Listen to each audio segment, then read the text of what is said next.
Olá, queridos ouvintes, queridas pessoas que assistem o nosso E Agora Jung.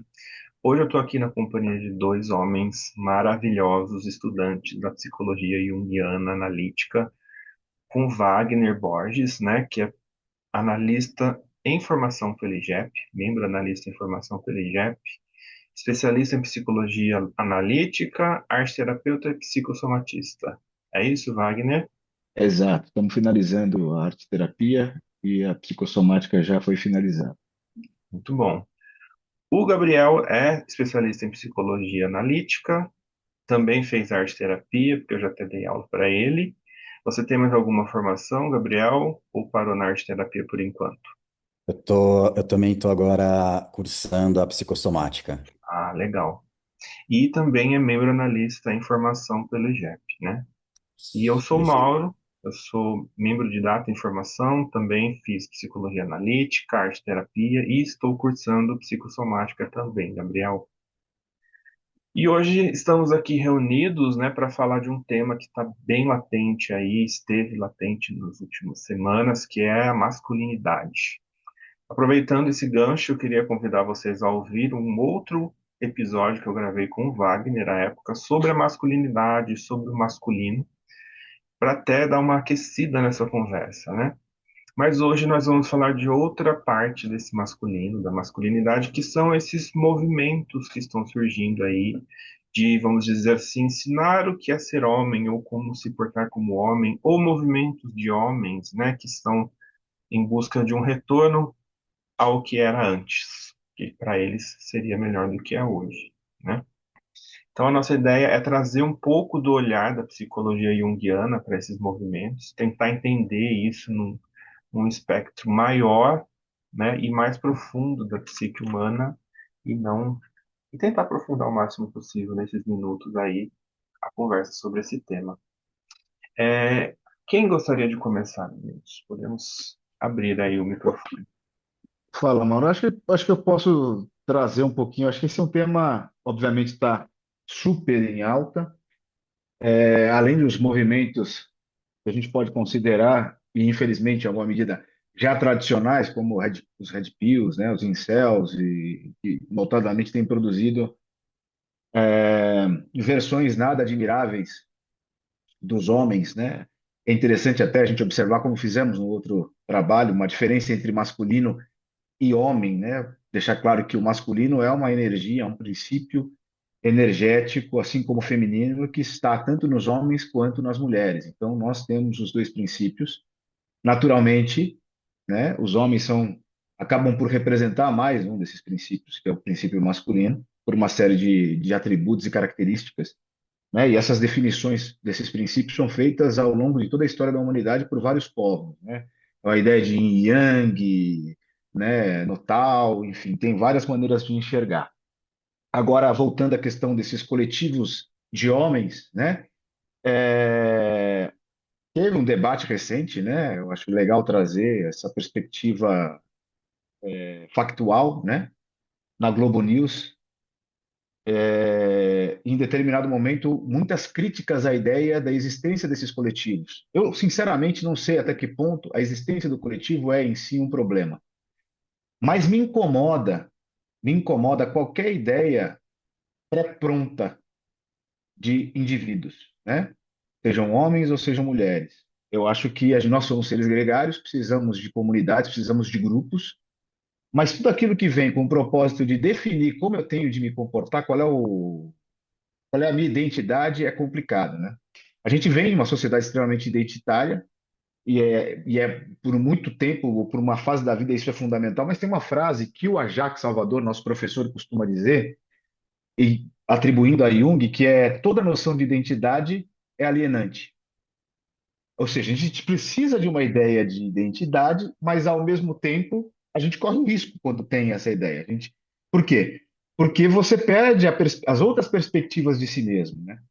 E quando esses grupos são criados, o que a gente tem é, vamos então treinar os homens para serem homens de verdade. Poxa, é uma tremenda pretensão, né? A gente dizer que vai treinar os homens para serem homens de verdade. Quer dizer, o homem de verdade, na perspectiva junguiana, eu acho legal trazer aqui, é o cara que consegue ser ele, né? O grande trabalho, né, no processo analítico é o da busca pelo processo de individuação. E você está nesse processo o tempo inteiro, porque ninguém individua, né? A gente sabe disso. A gente está o tempo inteiro passando por momentos em que você incorpora aspectos do seu inconsciente que precisam ser incorporados para lidar melhor com o meio e lidar melhor consigo mesmo, né? E isso é extremamente individual, cada um tem a sua forma de caminhar. Então, um grupo que vem para formar, né? Até o nome do grupo que o Juliano Casarré, o ator, fez, é um nome de definição, né? De identidade mesmo. Farol e a forja, né? O lance do forjar alguém e tudo mais, né? Cadê o forjar-se de dentro para fora, né? Quer dizer que precisa vir alguém de fora para me forjar masculinamente. A gente vive uma sociedade que passa por uma série de mudanças, né? De fato, o homem perde o espaço que já teve por muito tempo, ele vai ter que se readaptar, ele vai ter que. Mas esse é um caminho que se dá no âmbito coletivo, mas que se dá também e principalmente no âmbito individual, né? E aí eu acho interessante a gente fazer essa brincadeira, né? O mundo está mudando. O homem realmente precisa se adaptar. Mas será que é dessa forma, né? Já definindo papéis? E outra, o que está sendo proposto para a maior parte desses grupos não é um avanço no sentido de o que que eu vou encarar daqui para frente, que é um grande mistério, né? Você vai ter que se abrir para o desconhecido. É um vamos voltar ao passado. E se voltar ao passado, como disse a Conelli no debate que teve na Globo News, é voltar para o que a gente não quer voltar, né? Quanto sociedade. Enfim, acho que eu queria abrir trazendo essa reflexão sobre o papel nosso na busca individual e esses grupos e essa sede que as pessoas têm de buscar grupos para se forjar, né? Legal, Wagner. É assim, só para trazer um pouco, né? A gente pensou essa conversa antes dessa história de Farol e Forja, né? A gente veio conversando. Eu tive vamos dizer assim, um incômodo que eu vi um grupo que eu seguia de filosofia e tal ter formado o seu próprio grupo de formação de homens, né? E todos eles têm um perfil militaresco, né? Uma coisa de extenuação física e esse tipo de coisa, assim, muito parecido com o famoso Legendário, né? E a minha questão foi, nossa, será que isso está se tornando o quê? Né? Por que que isso está começando a pipocar em diversos lugares, diversos espectros, e, né, parece que é uma busca por respostas a uma angústia, né? E como o próprio Wagner falou, parece que a resposta a essa angústia é um enrijecimento e um retorno a um passado que não existe mais, né? Que o homem era provedor, que ele era imbatível, né? Ao mesmo tempo que eu vejo que, por exemplo, há muito tempo atrás, tem outros coletivos que buscavam justamente refletir o papel do homem sem retornar para esse lugar, né? Porque a ideia é que retornando o homem, pelo menos o que eu vejo, assim, retornando o homem para este lugar de figura central, né, voltaremos a ter o que tinha-se antes, né? Que é um passado idealizado, nostálgico e que, na verdade, nos trouxe até aqui, né? Enquanto isso, vemos um aumento do feminicídio, um aumento da violência contra a mulher, porque os homens não sabem o que fazer com isso, né? Eu nem lembro se a gente falou sobre isso, né, Wagner? Mas há pouquíssimo tempo atrás existia o crime de preservação da honra, né? Então, se você assassinasse uma pessoa em nome da sua honra, né, uma mulher que cometeu adultério ou amante da sua mulher, era, tudo bem, isso aí pode, né? Então tinha essa primazia do homem por preservar a sua honra. Quando a gente perde esse lugar, né? Então aí a gente vê que tem essa angústia aí de alguns homens de procurar, tipo, quem que eu vou ser neste mundo contemporâneo? E talvez por isso apareçam esses grupos sejam tão atraentes, né? Porque eles oferecem para você uma fórmula. E é o que o Wagner falou, mas é uma fórmula rígida, né? Não é uma fórmula. Seria muito legal se fosse um lugar de autodescoberta. Na verdade, é pelo contrário, né? É um lugar de você tirar a sua parte individual e virar ali um movimento militaresco, né? Unificado, massificado, e que as pessoas têm regras de conduta muito rígidas, né? E que, de certa forma, talvez deve gerar alguma segurança aí, emocional, identitária. O que que você pensa sobre isso, Gabriel? Acho que foi muito legal aí o que vocês colocaram, né? Acho que uma coisa que me chamou a atenção, que é essa coisa do retorno ao passado, né? E aí, a gente, como junguiano, a gente pode ouvir de diversas formas esse retorno ao passado, né? Será que é esse retorno ao passado dessa masculinidade que era, né, dotada de poder, ou é um retorno ao útero? Eu sempre fico pensando um pouco nisso, né? Porque, inclusive, no livro, né, do Hollis, A Sombra de Saturno, ele fala muito dessa relação e dessa ruptura que existe com o útero materno, né? Quando é o momento do nascimento onde ele tinha ali, né? Ele estava envolto, né? Por aquele líquido, sendo ali, querendo ou não, né? Alimentado, tendo ali, né? Um centro de acolhimento e ele é lançado para o mundo. E aí eu acho que há um desejo desse retorno, de uma regressão psíquica a esse útero, não só materno, mas talvez da grande mãe. E que esse terror, esse desejo também gera uma espécie de terror, é um fascínio e também, talvez, algum lado que atemoriza os homens. E como ele não sabe lidar com isso, talvez ele projeta, né, na mulher, né, que é um receptáculo ali que tem todas as características, né, para poder receber essa projeção desse feminino, desse útero, e as mulheres, por não conseguirem dar e nunca vão conseguir dar esse acolhimento, né, materno, uterino, né, acaba criando nesse homem uma raiva, né, com relação a essa mulher que não deu aquilo que ele gostaria inconscientemente, talvez. E aí talvez exista, né, essa sensação de estar perdido no mundo, essa relação de não conseguir ter borda, né? Que é essa relação uterina.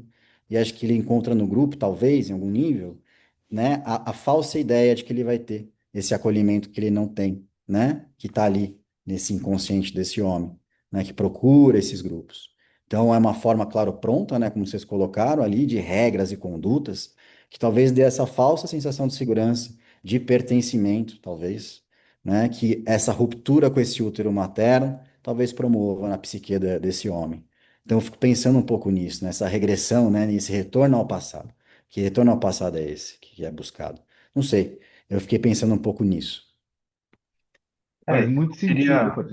Oh, né, é legal você falar, Gabriel, porque eu acho que o Hollis fala também dos ritos, né? Não sei se só o Hollis fala disso, mas a gente tinha, vamos dizer assim, uma instituição nos tempos mais remotos, né? Que fazia com que o homem se tornasse, deixasse de ser menino e virasse homem, que eram os ritos de passagem, né? E a meu ver, esses movimentos que a gente está falando é mais esses movimentos de que tem um fim de semana, uma imersão, né? Me parece que traz um pouco esse resgate assim.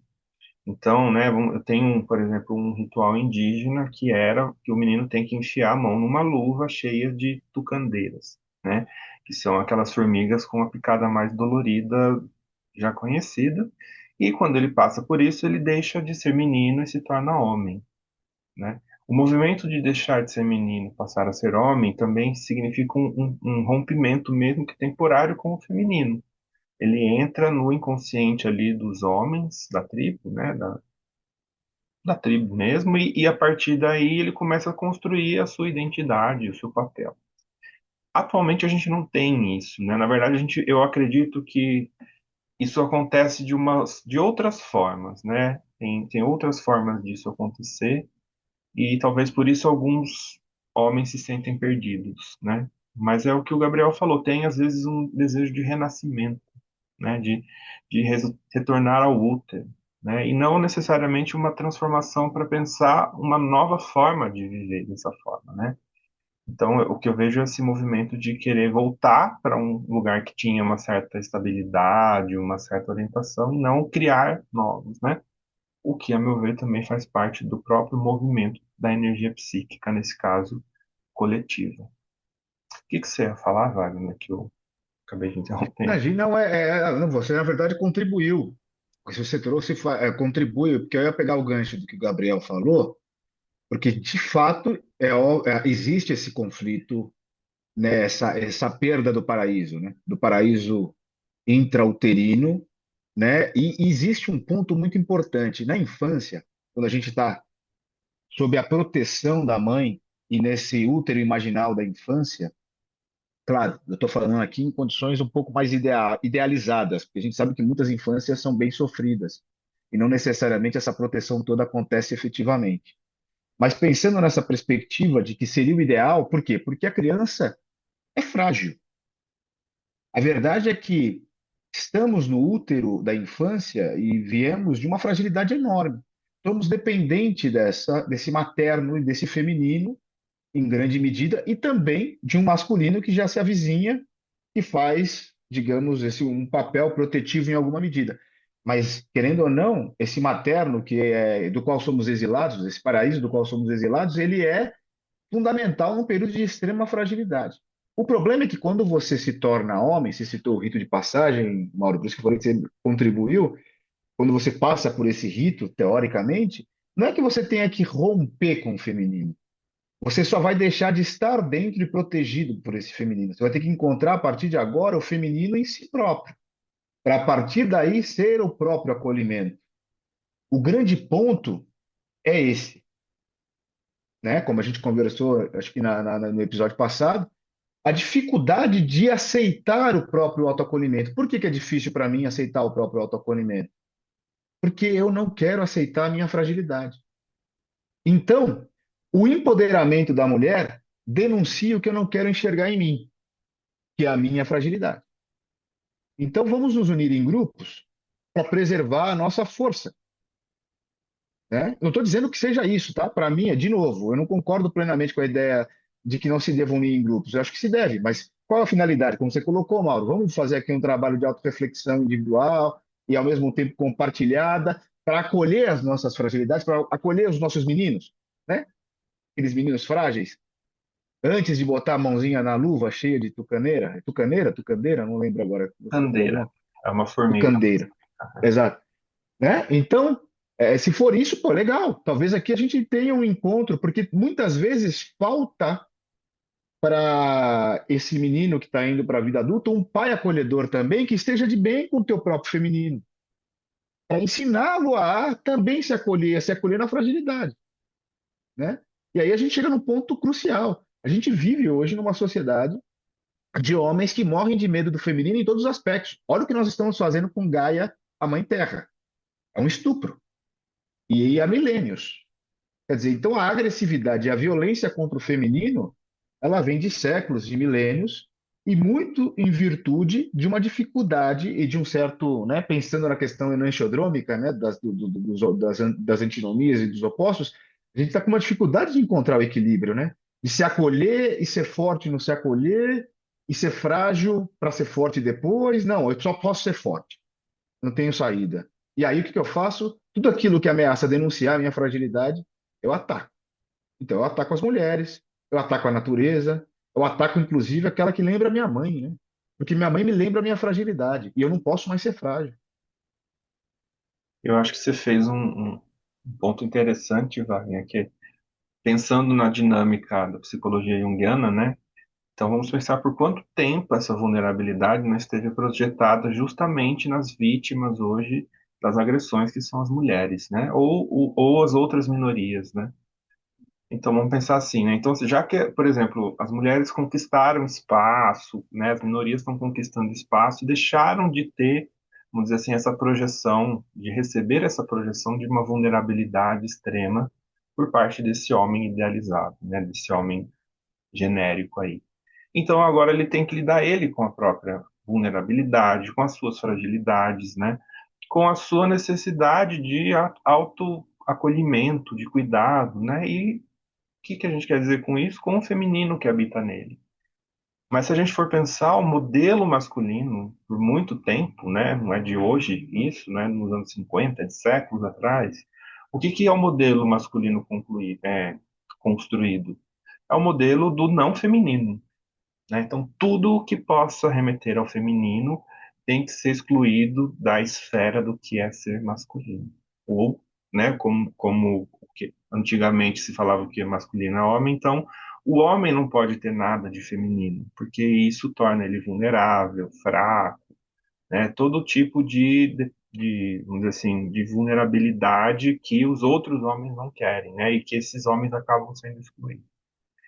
Então, ao se deparar com isso, né, não tem uma integração dessa vulnerabilidade, né, Wagner, né, Gabriel? Tem um rechaço, tipo, não vou aceitar que eu tenho uma vulnerabilidade, não vou aceitar que eu fui uma criança um dia, eu que precisei ser cuidado pela minha mãe, pelo meu pai, pelas figuras da minha família. Não, eu sou forte, imbatível e é assim que eu vou me portar no mundo. Então, justamente, é uma regressão a esse modelo antigo que não faz mais sentido hoje em dia, né? Então eu entendo que tem essa construção mesmo da energia psíquica, voltando, né, buscando ali trazer essa integração dessa vulnerabilidade no homem, para ele entender-se consigo próprio e com o seu próprio feminino, né? E não projetar o feminino só no mundo, seja nas mulheres, seja em Gaia, como o Wagner falou.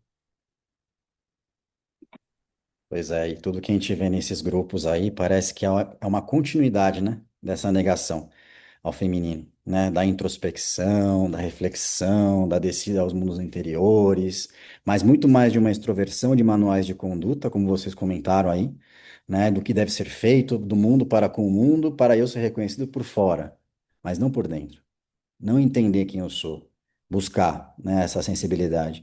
E aí eu acho que é isso, né, a sensibilidade que tem a ver com essa energia feminina, ela atemoriza. Atemoriza porque se eu entrar em contato com a minha própria sensibilidade, o que que eu posso encontrar?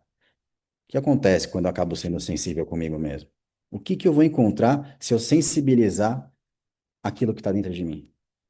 Então, eu acho que aí há um desejo de eliminar. E como que elimina? A gente vê as atrocidades aí. E tudo aquilo que é projetado, né, esse feminino, sendo praticamente dizimado, ou uma tentativa aí de dizimar isso. Assim, eu não preciso lidar com isso. Mas a gente sabe que isso é impossível, né? E aí vem esses movimentos coletivos, que eu acho que pode ser uma antiandromia coletiva mesmo, do feminino se apresentando, também de uma maneira austera, a esse masculino, talvez, né? Eu fiquei pensando aqui também um pouco nisso, né? E aí é engraçado, né? Porque eu acho que são grupos que pregam a performance, né? A gente vê muito isso. Eu não sei se, por conta, claro, desses grupos e de tudo que a gente está conversando aqui, que até o aumento do número de medicamentos para disfunção erétil aumentou vertiginosamente. Eu acho que de quase 10 anos para cá, depois a gente pode pegar a pesquisa, cresceu em 2000%, né? A utilização. É muita coisa, né? 2000%. O que que é isso? E aí é aquela coisa, né? Eu não presto atenção no outro, não me sensibilizo para o outro, não uso o princípio da alteridade, que é feminino, de me colocar no lugar do outro e perceber minha parceira ou meu parceiro, mas focar em mim, na minha performance, né, da minha ereção. Somente o outro não existe. Só existe eu. Eu e na minha performance, não do eu interiorizado substancialmente, né? Mas muito mais da minha performance. Olha que coisa interessante, né? E aí, eu lembro que uma vez, numa conversa, né, assim, que um amigo meu que é terapeuta atendia um homem que falou que utilizou, né, a medicação para sair com uma moça que na primeira vez que ele saiu não teve a ereção. E a pergunta que ele fez foi muito simples. Ele falou assim: Mas, ô fulano, e se você só não gostou dela? Algo que você sentiu não ressoou bem. Foi só isso. Mas ele disse que não, ele precisou ir na segunda vez e utilizar para performar. E o outro? E ela? Onde que entra na história? Para gostar ou não gostar, sentir ela aqui dentro de mim, essa pessoa. Então, não sei. Fiquei viajando aqui um pouco. Vocês estavam falando nisso, nessas performances, nesses grupos, enfim. Mas o que você traz é interessante, Gabriel, porque aqui tem um ensejo para falar um pouquinho do conceito junguiano, né? Da ideia de que a nossa interface com o meio é o que o Jung chamava de persona, que vem da ideia de máscaras usadas no teatro latino antigo, né? E é como eu me apresento para o mundo, não tem problema nenhum, aliás, elas são importantes, que não dá para ser a mesma coisa nos diversos lugares para os quais a gente vai, e a ideia é que essas pessoas ressoem da melhor maneira possível, que é a nossa essência. Só que nós temos também uma interface com o mundo interior, com aquilo que nos leva à nossa infinitude, nos leva à tal da totalidade que a gente chama de self no mundo junguiano. E, no caso dos homens, na visão junguiana, a interface chama-se ânima, que é justamente o princípio feminino. Ou seja, quando eu faço o que você está dizendo, que é justamente o que nós estamos dizendo, que é justamente negar os princípios, os valores do feminino, eu nunca vou me conhecer profundamente, porque eu me nego a fazer esse diálogo comigo mesmo. E ao não fazer o diálogo comigo mesmo, eu não acesso o meu princípio erótico, porque o princípio feminino é o princípio erótico, é o princípio do amor. Eu vou me relacionar baseado única e exclusivamente no oposto do amor na visão junguiana, que é o poder. E aí, como eu vou me relacionar? Pelo terrorismo, pela tirania e pela ditadura, porque é assim que o poder se manifesta quando ele não tem a temperança do amor, né? Então é muito interessante você trazer essa perspectiva. E, de fato, quem sabe, dentro desses grupos, não da maneira como eles se anunciam, parece que não. Mas seria interessante, por isso que eu não acho que deve se jogar fora completamente a ideia de grupos e coletivos. Mas se esses grupos estimulassem o homem a fazer uma reflexão e um mergulho interior efetivo, talvez fosse extremamente válido, até para entrar em contato com esse princípio erótico. Não, esclarecer, pessoal, o erótico para Jung não é necessariamente sexual. O erótico é relacional. É Eros primordial na mitologia grega, que é um dos primeiros, das primeiras entidades superiores a surgir e que faz com que os homens todos se relacionem. Esse princípio arquetípico, ele é feminino por essência, né? E, de novo, nós temos como seres, homens ou mulheres, o feminino e o masculino dentro da gente. Se nós negarmos um desses aspectos, a gente nega a si próprio por inteiro. Não dá para ser pela metade. Não dá para ser só masculino, tem que ser por inteiro. E aí é interessante, porque quando nós matamos o planeta como uma representação do princípio energético feminino, né, Gabriel? A gente mata a si próprio. A gente acaba com a própria vida, porque a gente depende do planeta para sobreviver, é ele que nos nutre. Quando a gente ataca as mulheres, a gente ataca a si próprio. E aí acho que é o ponto, né, Wagner? Assim, o problema não são coletivos de homens, porque existem coletivos de homens legais, né? Que justamente buscam essa construção, essa reconstrução, na verdade, né? O que é ser homem no século XXI, por exemplo. Mas é a busca de um homem inteiro, né? De um homem íntegro e não trazer uma nova máscara, uma nova persona para esse homem performar uma masculinidade, de certa forma, unilateral no mundo, né? Pensando em termos junguianos. Então, é a construção, é o relacionar-se, né? E eu não sei para vocês, para mim isso aparece às vezes na clínica, né? Alguns homens têm dificuldade de se relacionar ou encontram dificuldades de se relacionar porque hoje eles não sabem em que lugar eles têm que estar, né? Porque dependendo para onde eles forem, eles viram um abusivo. Ou dependendo para outro ponto, eles viram um passivo ou alguma coisa assim, né? Então tem uma, porque assim, qual que é a questão? Tem uma esperança, uma expectativa, né, uma pressão aí ainda sobre os homens de que certas atitudes não podem ser vistas num homem, né? O mais clássico é o homem chorar. O homem não chora, não pode, né? Então, eu brinco que a gente tem glândulas lacrimais ou o sentimento que nos leva ao choro para quê, né? Se não pode. Isso é uma criação cultural, né? O homem pode, deve, quando ele se sentir à vontade para chorar, né? Tem aqueles famosos casos, né, que não atendo ninguém assim, mas aqueles famosos casos dos homens que contratam uma prostituta, né, porque ou estão sem sexo em casa, ou porque tem alguma questão, e quando vê, eles começam a desabafar com essa mulher, choram para essa mulher, porque é o único lugar que eles se sentem minimamente à vontade para expressar uma vulnerabilidade, né? E é interessante que em casa não pode fazer esse tipo de homem, né? Não tem esse lugar, que em casa ele tem que performar esse lugar do provedor masculino e tudo isso, né? E aí, num lugar marginalizado como o bordel, ele se sente à vontade de depositar ali as suas angústias, suas tristezas, coisas que é para ele proibido trazer para o mundo, né? Ou manifestar no mundo, sendo que são coisas humanas e não necessariamente exclusivamente femininas. Bom, eu também gostei bastante de tudo que vocês falaram. E o que o Wagner trouxe aí também é muito legal, né? Desse distanciamento aí com a ânima, que faz, né, essa conversa, esse diálogo com a infinitude. Será que é um receio de entrar em contato com a infinitude também que existe? E aí um distanciamento com relação à ânima? Porque a infinitude deve causar um temor em todo mundo, né? O que que é o infinito? né? E a hora que eu sou convidado a entrar em contato com isso, como é que eu fico? Né? Então, eu achei bem interessante a proposta aí. E se falaram de relação, né? Engraçado, porque o homem também, o homem, né? Que a gente está trazendo esse recorte desse tipo de homem, tem uma relação distante com o corpo também, né? Eu acho que a ânima também, né? O distanciamento da ânima faz o homem também se distanciar do corpo, né? Dele ter prazer somente nas zonas erógenas e não em outros lugares, e não de outras maneiras, como a dança, por exemplo, que foi tão atribuída, né? Somente ao feminino, né? E que não, porque não a mulher, né? No caso, mas por que não ao homem também, né?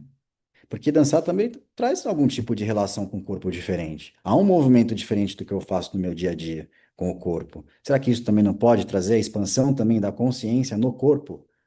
Que também a psique está ligada ao corpo, né? Que também está ligado ao feminino, a gente fala, enfim, fazendo uma associação aí, né? Nessa visão mais junguiana. Eu tentando aproximar aqui, né? E vocês me corrijam, por favor, né? Se eu não, não fui muito de encontro ao que ele trouxe aí. Mas é mais ou menos isso que eu fiquei pensando aqui também. Não, foi de encontro e o corpo é matéria, né? Mater. Precisamos muito longe, né? Etimologias responde por si só, mãe, né? Então a noção corporal tem relação estreita com o feminino, sim, esse autodomínio. O Mauro falou sobre casos clínicos e realmente não é raro e é muito difícil o trabalho clínico com homens que estão nesse distanciamento do feminino, porque realmente existe ainda uma pressão social muito louco, porque a gente vive de fato analisando. Agora eu vou aqui ousar um voo sociológico, tá? Eu acho que existe ainda a crise se justifica, a crise dos gêneros se justifica, porque existe ainda uma grande demanda pelo cumprimento desse papel do modelo masculino clássico tradicional. Ainda existe. Né? A gente não pode se enganar. Em alguma medida, vivemos uma ilha de excelência. O meio junguiano costuma ser uma exceção, porque as pessoas buscam esse encontro, né, dos princípios masculino e feminino.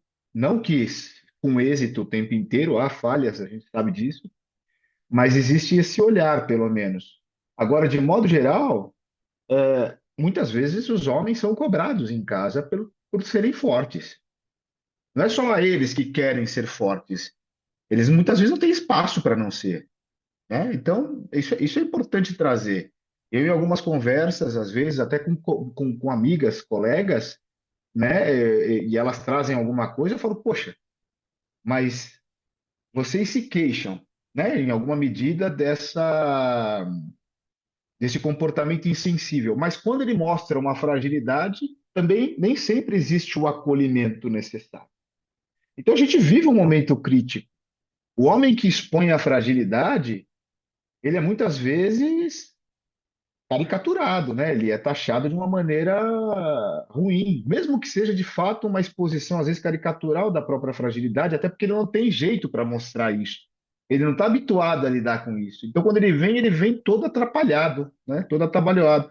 E nem sempre existe o devido acolhimento. Então, é muito complicado você virar para o cara e falar durante o processo clínico e levar o cara a entrar em contato com isso. É um processo longo, porque ele não vai ser tão bem recebido no mundo dele num primeiro momento. Então, existe um processo de fortalecimento feito pelas beiradas, seguindo um passo a passo aí de estruturação egóica, né? Falando em termos mais técnicos, e nem sempre, é óbvio, nós analistas podemos muito pouco. A transformação é feita pelo próprio indivíduo, né?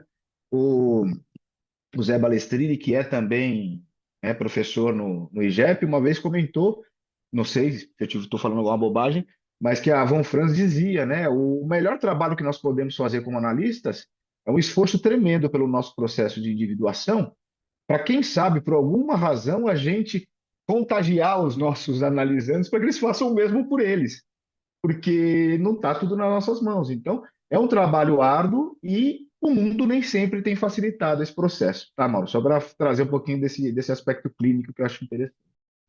Não, e você falou uma coisa que estava aqui, né? Que a gente fala, quando a gente fala de alteridade, e a gente pensando no que o Jung fala de símbolo, né? E de integração dos opostos, é justamente trazer essa base comum para os dois opostos, né? Ou para esses dois aspectos, assim, para que eles possam formar um terceiro.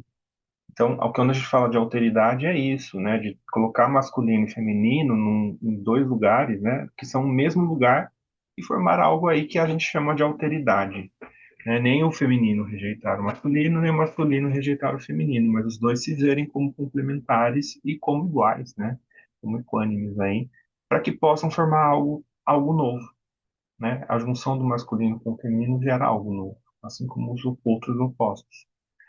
E a gente tem que fazer isso primeiramente dentro da gente, né? Acho que como analistas, eu acho que uma das grandes obras que a gente pode fazer é justamente a própria, né? E a partir daí conduzir os nossos analisandos para algum lugar que a gente já foi, né? Que é o grande ensinamento aí que a gente tem. Por isso que a gente faz análise, faz supervisão, faz tudo isso, né? A gente tem que caminhar para que os outros possam nos seguir ou para levá-los até onde a gente foi. Se a gente não fizer isso, nós não vamos conseguir fazer muita coisa, né? Por isso que o trabalho interno, e por isso que é legal a gente estar aqui conversando sobre isso, né? De uma forma pública, vamos dizer assim. Esse trabalho interno propicia com que as coisas aos poucos se transformem, né? O Jung acreditava muito nisso, né? Que transformando o indivíduo vai se transformando o mundo e o coletivo. Então, acho que a ideia é justamente fazer esse trabalho, essa reflexão, essa discussão que a gente está fazendo aqui em busca de uma alteridade, né? Que no fim entendemos que é o melhor caminho para todos, não só para os homens, não só para as mulheres, né? Mas para toda a humanidade aí, que a gente saia dessa guerra, né? Dessa disputa aí dos sexos.